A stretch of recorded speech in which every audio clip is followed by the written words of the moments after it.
Cerita novel Perintah Kaisar Naga bab selanjutnya. Ojo lali subrek, like and comment ya, yuk gasken. Jangan khawatir, Tuan Chen. Karena aku telah setuju untuk melayani Anda selama 300 tahun, tidak peduli siapapun yang mengancam Anda selama 300 tahun ini, aku akan melindungi Anda, bahkan jika itu berarti bertarung sampai mati. Li Chunfeng berkata kepada Chen Ping dengan sangat serius. Chen Ping memandang Li Chunfeng dengan rasa terima kasih, lalu mengangguk. Saya juga, melihat ini, Nan Batian juga berbicara dengan tergesa-gesa. Jangan khawatir, ikuti aku dan nyawamu tidak akan terancam. Jika orang yang mengancamku terlalu kuat, seseorang tentu akan mengurusnya. Di belakangku ada lebih dari kalian berdua. Chen Ping tersenyum sedikit dan berkata, Chen Ping, ayo kita pergi dari sini. Aku selalu merasa ini terlalu menakutkan. Pertama kali Lin Keting melihat hukuman itu, dia ketakutan. Chen Ping mengangguk, lalu semua orang melesat dan meninggalkan tangga tingkat kedua dan kembali ke dunia surga. Lin Chong dan Taois Wuji terkejut melihat Chen Ping dan yang lainnya keluar lagi. Level kedua ini terlalu cepat, dan ada seorang kultivator pedang dengan tatapan abadi mengikuti Chen Ping.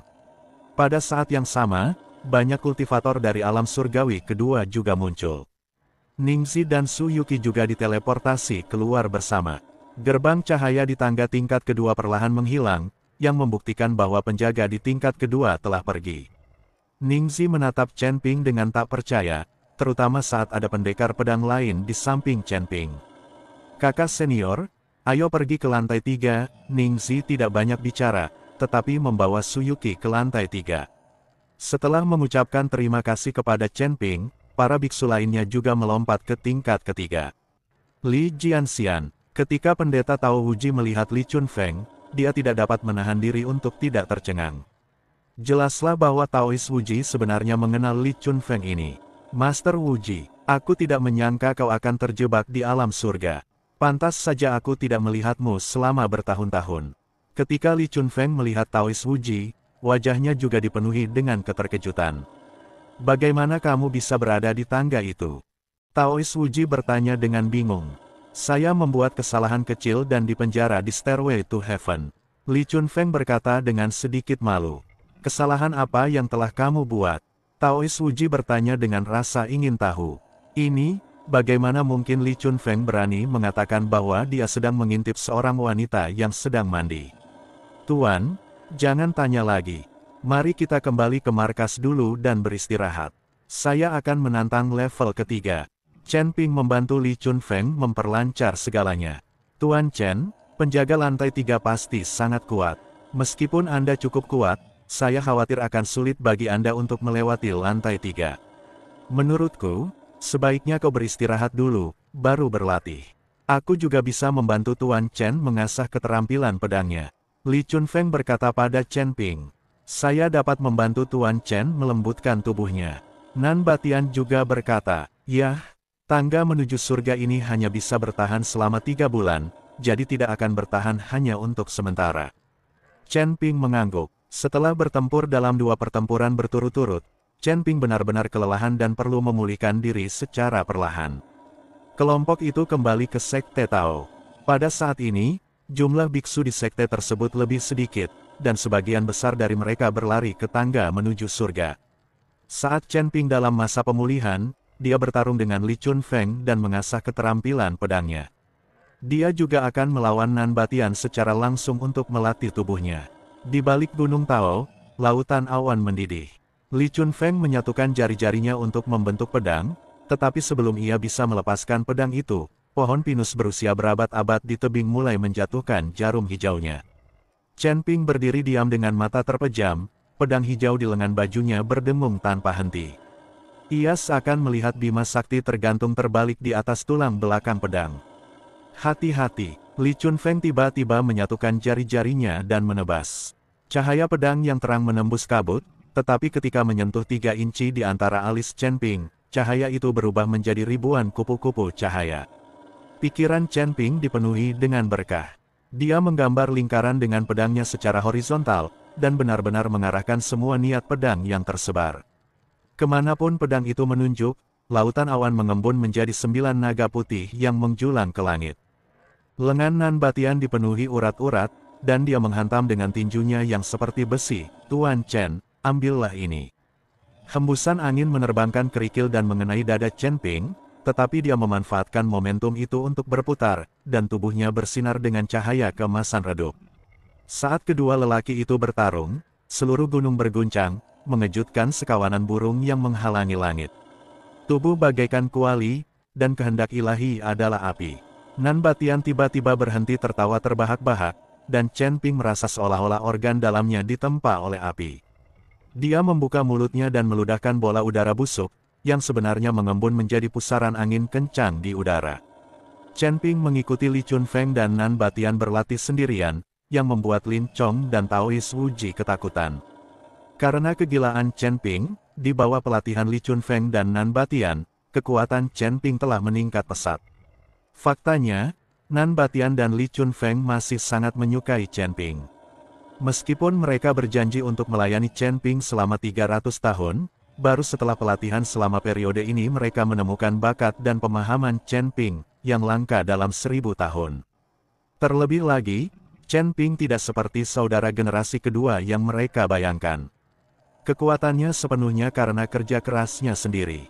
Terkadang Chen Ping dipukuli di sekujur tubuhnya, tetapi dia tidak punya niat untuk mundur. Berdengung, akhirnya pada suatu hari, ketika Li Chunfeng dan Nan Batian masih menenangkan Chen Ping, tiba-tiba langit dan bumi berguncang dan awan hitam bergulung-gulung. Kedua orang yang melihat pemandangan ini tercengang. Apakah ini awan petir? Li Chunfeng berkata dengan wajah terkejut. Siapa yang akan berhasil? Mungkinkah Tuan Chen? Nan Batian memandang Chen Ping yang berdiri dengan pedang di tangannya, dan dia tidak dapat mempercayainya. Awan petir ini sangat mengerikan. Seharusnya bukan Tuan Chen yang melakukannya. Dia hanya seorang Mahayana tingkat 3. Bagaimana mungkin dia bisa menyebabkan awan petir yang mengerikan seperti itu? Li Chunfeng berkata dengan tak percaya. Kalian berdua sebaiknya menjauh, jangan sampai kalian terkena badai petir. Itu adalah awan badai petir yang disebabkan oleh kesengsaraan Chen Ping. Taois Wuji berkata kepada Li Chunfeng dan Nan Batian, apakah itu benar-benar milik Tuan Chen? Apakah dia bisa menahan guntur yang mengerikan seperti itu? Li Chunfeng terkejut. Kau lupa bahwa Tuan Chen bahkan mampu menahan kekuatan Dewa Emas, jadi dia pasti mampu menahan malapetaka guntur ini. Kita harus menjauh darinya. Setelah Nan Batian selesai berbicara, dia menarik Li Chunfeng pergi. Saat awan badai bergulung-gulung, kilatan petir pun bergulung-gulung di awan. Ledakan. Tiba-tiba, sambaran petir menyambar. Chen Ping berdiri di sana tak bergerak, tanpa perlawanan apapun. Begitu saja, malapetaka guntur berakhir, dan tubuh Chen Ping mengeluarkan sedikit bau terbakar, tetapi dia tidak mengalami kerusakan serius apapun. Fakta bahwa Chen Ping mampu menahan kesengsaraan guntur dengan tubuh fisiknya juga sebagian besar terkait dengan Nan Batian. Anda harus tahu bahwa Nan Batian dan Li Chunfeng keduanya abadi di surga. Chen Ping kini telah mencapai tingkat keempat alam Mahayana. Tidak seorang pun dapat mengatakan kekuatannya yang sebenarnya. Setelah terobosan, Chen Ping tidak bergerak untuk waktu yang lama. Dia hanya melihat matanya sedikit tertutup, seolah-olah dia merasakan sesuatu. Apa yang sedang dilakukan Tuan Chen? Nan Batian bingung. Tuan Chen tampaknya telah menyadari sesuatu selama terobosan ini. Li Chunfeng berkata, jangan ganggu dia. Saat semua orang menyaksikan dengan napas tertahan, aura di sekitar Chen Ping menjadi semakin halus, seolah-olah diam-diam selaras dengan irama misterius antara langit dan bumi. Setelah beberapa saat, dia perlahan membuka matanya, sekilas kebijaksanaan yang menunjukkan bahwa dia bisa melihat misteri alam semesta melintas di matanya, dan dia berkata dengan suara yang dalam, saya telah melihat beberapa hukum langit dan bumi, dan misteri di dalamnya jauh di luar imajinasi. Setelah berkata demikian, Chen Ping mengangkat tangannya dan mengeluarkan kepingan giok ketiga dari 4 kepingan giok. Slip giok itu terasa hangat dan sedikit dingin di tangannya, dan rune di atasnya berkedip-kedip pelan seolah-olah bersifat spiritual, seolah-olah menggemakan kekuatan hukum yang baru saja dipahami Chen Ping. Chen Ping menarik napas dalam-dalam dan perlahan-lahan menyelidiki kesadaran spiritualnya ke dalam potongan batu giok itu. Dalam sekejap, batu giok itu memancarkan cahaya yang sangat cemerlang, dan aura yang agung dan kuno menyebar bagaikan gelombang pasang. Pada saat yang sama, situasi di seluruh dunia surga dan manusia berubah secara tiba-tiba. Langit yang awalnya cerah tiba-tiba berubah gelap, awan-awan gelap berkumpul dan bergulung bersama, seolah hendak menelan dunia. Gunung-gunung dan sungai-sungai berguncang, bumi retak, dan retakannya menyebar ke segala arah bagaikan taring binatang buas. Angin kencang bertiup kencang, membawa pasir, batu, dan tumbuhan, menimbulkan suara siulan yang melengking. Burung-burung dan hewan-hewan di hutan menjadi panik dan berlarian ke segala arah, seakan-akan mereka tengah menghindari suatu bencana besar. Ini, apa yang terjadi? Nan Batian membelalakkan matanya karena terkejut. Melihat perubahan yang mengguncang bumi ini, suaranya bergetar tanpa disadari. Li Chunfeng mengerutkan kening, menatap kepingan giok di tangan Chen Ping dengan tatapan serius, dan berkata dengan suara yang dalam, pasti kepingan giok inilah yang menyebabkan pergerakan aneh di langit dan bumi. Sepertinya ada rahasia yang tersembunyi di dalamnya. Pendeta Tao Wuji mengusap jenggotnya, sedikit kekhawatiran melintas di matanya, dan bergumam, perubahan dunia yang begitu drastis mungkin merupakan pertanda bahwa formasi besar langit dan bumi akan segera muncul. Chen Ping membuat formasi besar langit dan bumi muncul.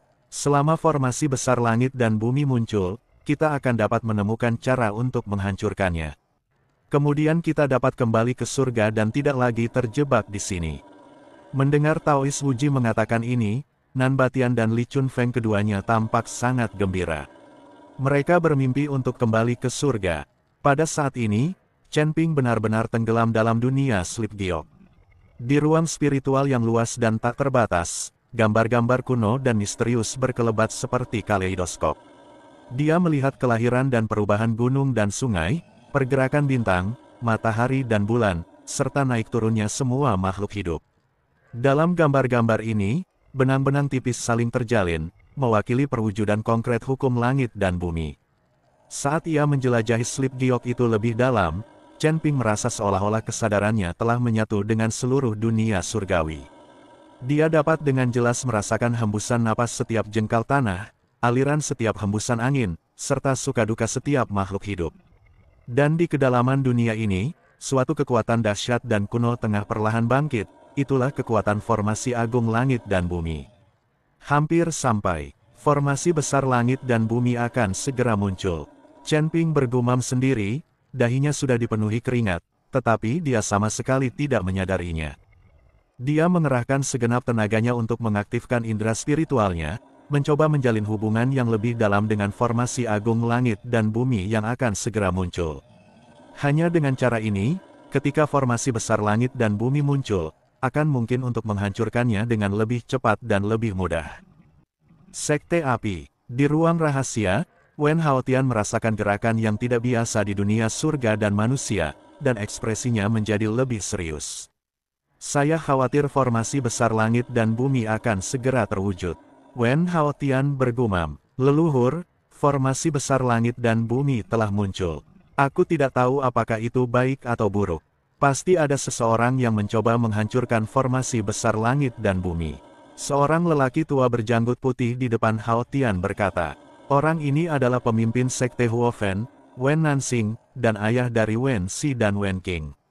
Wen Nanxing mengasingkan diri bukan karena dia terluka, dia hanya sedang menyembuhkan Wen Haotian. Ada yang baik dan ada yang buruk.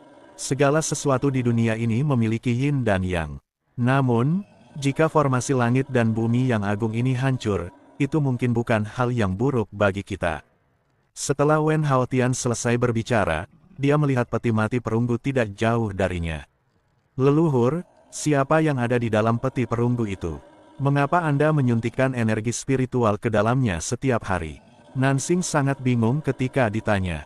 Begitu kata-kata ini keluar, raut wajah Wen Haotian langsung berubah muram, dan dia menatap Wen Nanxing dengan dingin. Sudah berapa kali aku katakan kepadamu bahwa ada beberapa hal yang tidak boleh kamu tanyakan, jangan tanyakan tentangnya, dan jangan mengetahui hal-hal yang tidak boleh kamu ketahui. Itu tidak akan ada gunanya bagimu. Merasakan hawa dingin dari Wen Haotian, Wen Nanxing menggigil ketakutan, leluhur, saya salah, saya tidak akan bertanya lagi. Aku penasaran apakah dia akan mampu terbangun pada hari ketika formasi besar langit dan bumi hancur. Wen Haotian menatap peti mati perunggu itu dengan tatapan kosong.